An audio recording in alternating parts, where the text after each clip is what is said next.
امروز میخوام این پکیج بسیار لاکچری از برند فارماسی رو براتون آنباکسش کنم و ببینیم چی هستش.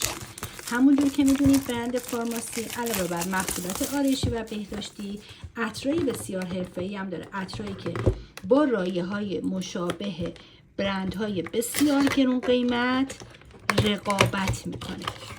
این عطری که امروز به ما نشون داده داخل این پکیج شامل یک عدد مامه و عطر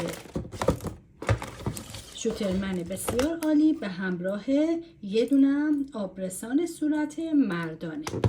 این عطر سمفونی از مرکبات شیرینه و ادویه‌های بسیار نفیس. نوت ابتداییش ترنج و شکوفه های سیب و لیمو ترشه. نوت میانیش میخک و دارچین و چوب صندله و نوت پایانی مشک و سدر و چوب صندل. یک رایحه بی‌نظیر برای آقایونی که بسیار خاص پسندن.